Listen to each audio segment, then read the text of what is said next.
I don't care how I feel.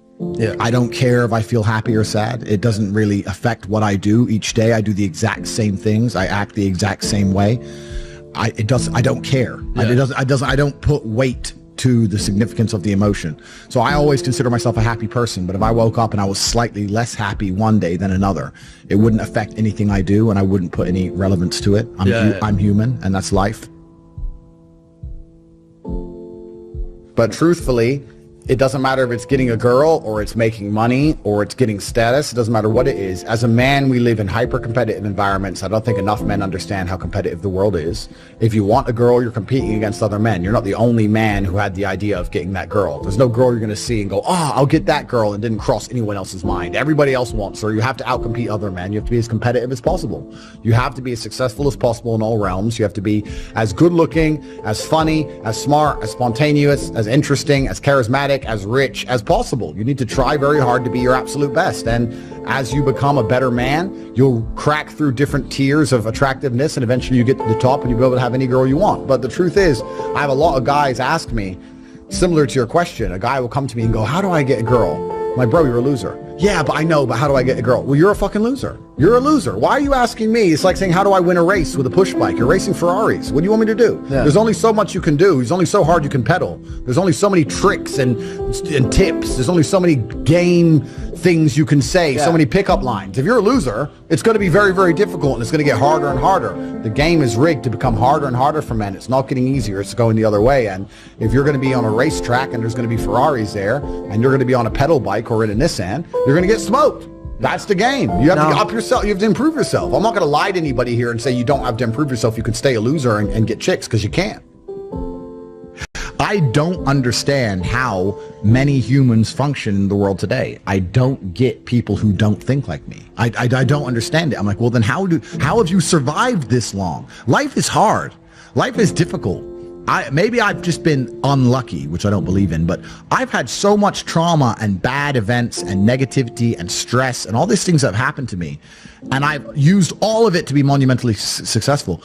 If I wasn't that way inclined, with the workload that God put on my shoulders, I'd just be in a ditch somewhere. Yeah. I would have killed myself by now. Yeah. Like, I don't understand how people are functioning. If you're not thinking like me and you're going through life with any other mindset, you've been extremely fortunate that God smiled on you and allowed you to sit around most of the time doing jack shit, and you have yet to be punished for that. Yeah. I could never have lived that life. If I was a bit lazy or a bit, or I was a bit of a snake, or if I lied to people, I'd be dead by now. Yeah. Like, so a lot of these people are just absolutely and utterly blessed by God that they managed to go through life with such a non-competitive mindset, and they still breathing. Like, I don't understand how people can think any other way. Yeah. I've spoken to dudes and like, I had a bad couple months. Why? Oh, my girl left me. You've wasted months?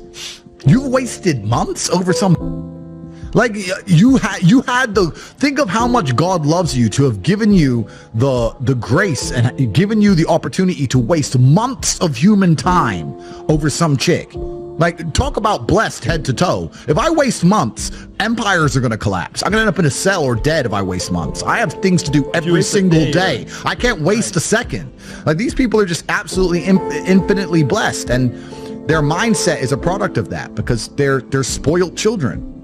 Absolutely spoiled children. If you're going through life with any other mindset besides a hyper-competitive one, where you are capable of competing with some of the most dangerous men on the planet in all their forms, me and my network, and also my competitors. If you don't have that mindset, then you have to understand that you are spoiled. Yeah. You're spoiled by your reality, because there's a whole bunch of people out here daily who fail. There are men out here who fail daily, and they have yet to feel the true consequence for it. They fail to go to the gym when they know they should have gone to the gym. They fail because they forgot their keys and it took them 10 minutes to find them. They fail because they replied to a question they got sent on WhatsApp the wrong way. They fail because they didn't smile when they were supposed to. They didn't say please and thank you to that person who helped them. They fail because they didn't say hi to that girl who's looking at them out the corner of their eye. They just fail perpetually. They go through life missing every opportunity and just failing. And somehow we've built a society which is so soft, and God is so giving and so graceful, that they still have a place to eat and somewhere to sleep, and they're still surviving. That shows how nice God is. Yeah. Because before this society, truthfully, if you were that level of failure, you would be dead. Survival of the fittest. It's survival of the fittest. And none of these men out here are fit. No. Their mindset isn't fit. Their reality isn't fit. They're failures. They're failures. Yeah. And they're just failing every single day. I'm like, oh, but you know what? Tomorrow I'll go to the gym. Yeah. You've been failing your whole life. That's all you've done is fail. And then you sit and wonder why people like me absolutely and utterly outcompete you. It is so easy to become a top tier male in the world today because the competition is so ridiculously low. There are 2% killers like me, and everybody else is amateur, head to toe amateur. They can't even pay attention to anything. They can't try anything. They're amateurs. And it's really mind blowing to me because I've tried with all of my computational power to imagine having a mindset different to mine. And I just can't see a reality worth having. I can't see a reality worth living. I can't see how you're going to build a life worth experiencing if you have any other mindset. I can't see it. Yeah. I've never met somebody with a fantastic life who did not completely and utterly believe in themselves. I've never seen somebody massively succeed and they didn't believe in themselves, ever. I've never seen somebody who just allows life to happen to them and become blown off course by some sadness, end up doing massively monumental and important things. I've never seen it. It's never happened. It does, and it's never going to happen. If I'm unhappy with something and I'm uncomfortable with something, I fix it. Yeah. That's endless motivation, which I don't truly believe in as a concept, but that's endless fuel for the fire. Right. If I was unhappy with something about myself, regardless of what it was, I would be able to take all of that discomfort and turn it into endless energy to get the problem fixed. Yeah, exactly. But these people seem to it's okay to be unhappy. Yeah, well, these people seem to sit and say, I'm really unhappy with X, but then stay doing X. So I don't believe they're truly actually unhappy. What you'll notice if you live life long enough is that somebody will sit and say to you, I'm unhappy being a loser. You say, why are you a loser? I just sit at home and play video games 7 days a week. And you're like, okay. And maybe 3 days of the week they're unhappy doing that. And that's the time they email you and that's the time they want to make a change. But 4 days of the week, they don't really, it doesn't really bother them. It doesn't really bother them. Because if it bothered them 7 days a week, guess what? They would fix it. Correct. So I have very little sympathy for people. And that's not because I'm not a nice person, but it's because I've been so hard on myself and I've been through so many things that were difficult, and I've been through so much pain and trauma myself, some of it self-inflicted, some of it given to me by God to make me a better person. But I've been so difficult on myself. It's very hard for me to look at somebody who's refused to be difficult on themselves and see them as my equal or feel sympathy or pity for them. Why would I feel pity for somebody who took the easy route when I took the hardest possible route? I took the hardest possible way to be the man I am, and you were too big of a... And now you want me to feel sorry for you? I don't feel sorry for you. I don't feel sorry for these people. And because as a man, you can be anything you decide you want to be.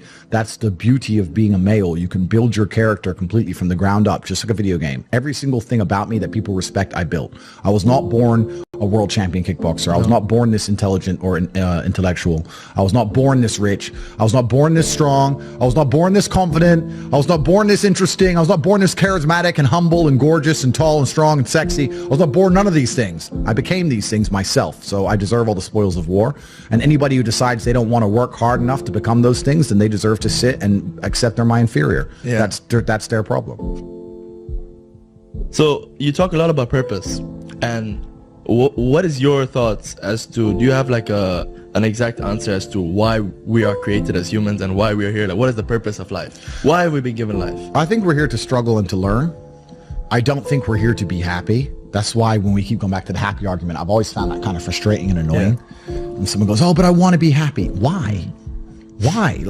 Why do you want to sit there and laugh like you were happy your entire childhood? That's your happy days. You're allowed to be happy as a kid. Finished. It's all over now, right? You're a man. You have responsibilities. I think we're here to do important. Provide, protect, and we're also here to do important things. And important things are going to be difficult, and they're going to be hard, and you're going to get frustrated. But that's what gives you purpose. I don't see anyone who's chasing happiness. I think that's a very feminine frame. I understand why some women just want to be happy. I don't know how it feels to be a girl because I'm not one. But in my experience, I know women who just want to be happy. Girls just want to have fun. Fine. But you're a man, right? And if you're a man, then it's absolutely not really a different experience of life. I think we're here to struggle. I think we're here to endure pain. I think we're here to just see how hard we are to kill. I think that going through terrible things and living through them and coming out the other side is one of the most fantastic things about being human. I think that it's almost like once you understand what life is really about, there's no emotion which isn't enjoyable. The only emotional state which can be seen as detrimental is feeling nothing at all. But if you're sitting at home and you're feeling truly heartbroken, at least you're feeling something, right? And I think that's the whole part of being human. I think we're here to struggle. I think we're here to go through pain.